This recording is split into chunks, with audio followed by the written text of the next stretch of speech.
Hey guys, welcome to Priceless B Movies. I'm your host Colin Price, and now that I'm doing these reviews a little more often, as I'm sure you've noticed, in addition to reviewing older films, I'm also trying to review some more newer films as well. I've been getting some comments and questions on my Facebook about, what do you think of this movie on Netflix, and what do you think of this movie, this trailer looks good, what do you think it'll be? And I don't really know what to say because I'm so used to reviewing older films that I've seen a number of times or films I know about. So, just to please that other side of my audience, I would like to do some more reviews for newer films. I recently reviewed Blair Witch and Doctor Strange, and now I'm going to review this film for you, which I was able to catch last night, and that I don't think it might be on DVD. I'm not sure if it is. I caught it video on demand. But, I've been looking forward to this one. I'd seen a couple trailers for it, I'd read up on it a little bit, and it seemed really exciting, and now that I've finally seen it, it's not that good. Abattoir. So Abattoir stars Jessica Lowndes as this investigative reporter, and her sister and nephew are killed off seemingly at random in their house by this guy who is not really a criminal. It's just this guy just snapped, went into the house and killed them. It just kind of seemed to have happened out of nowhere. And then when the house that they lived in goes up for sale, someone buys the house and immediately kind of removes the whole section of the house, the room where the murder took place. Now, Jessica Lowndes' character gets really kind of weirded out by this, and she does some digging, and she finds out that there's this old guy who's been going from place to place and into towns and locations where tragedies and horrible murders and crimes have taken place, and he's been taking those rooms out of the houses, and she wants to find out why.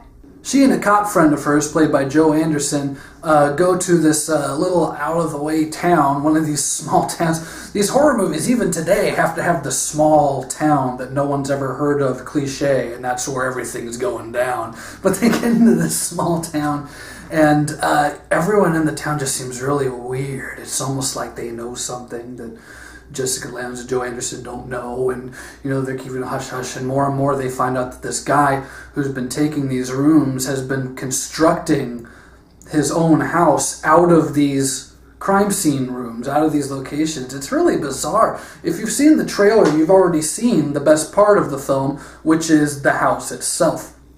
This thing looks absolutely incredible. Not going to get too much more into the plot because this film is pretty straightforward in terms of plot. It's got a lot of the horror cliches. I mean, just now that I've explained to you the storyline, you've already probably spotted a few. Like I said, the quiet New England town, and the townspeople are all toward the people coming in. Then there's the haunted thing, and the whole town's in on it. I mean, there's a lot of horror tropes in this, and I was really let down. I'm just going to come out and say I didn't like Abattoir. I was really let down. I was really disappointed by it because when I heard the concept that this guy is basically building a haunted house, this huge, bizarre labyrinth of rooms, and the idea that in each room you would go into this house would be different ghosts and a different experience, that's like ideal for a horror movie.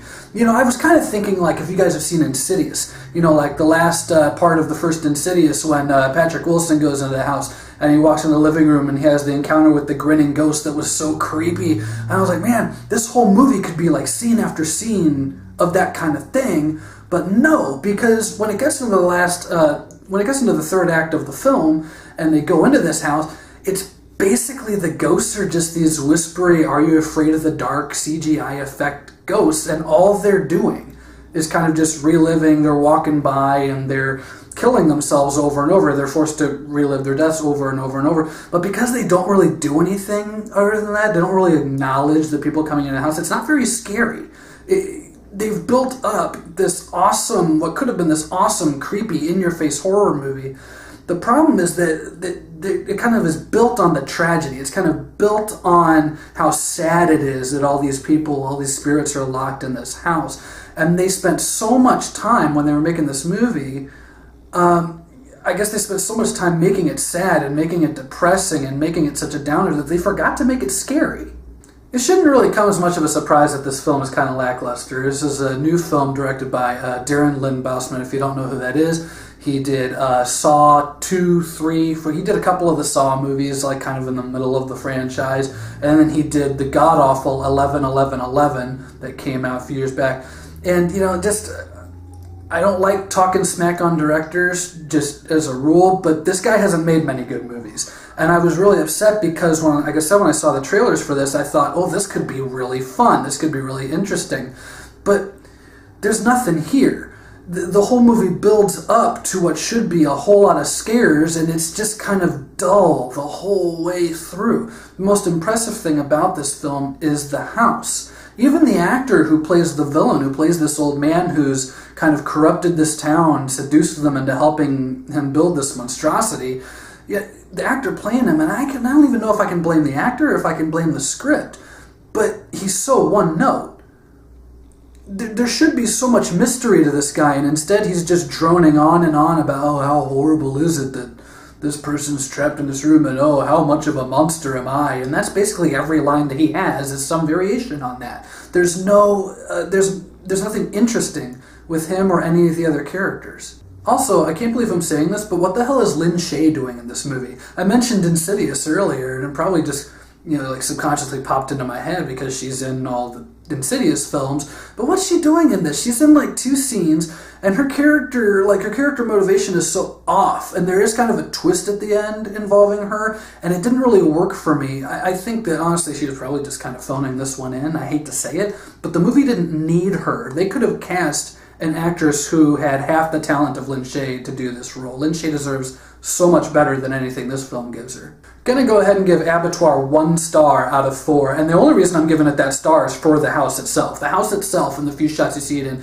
is really cool. It's a visual marvel, and that's the only reason I'm giving this film any credit at all. This was a huge disappointment to me, and honestly, you can watch the trailer, see how cool the house looks in the trailer, and save yourself the movie. That's my review of Abattoir. Stay tuned, I got a lot more reviews coming. Thanks for watching, and stay tuned for more Priceless B movies.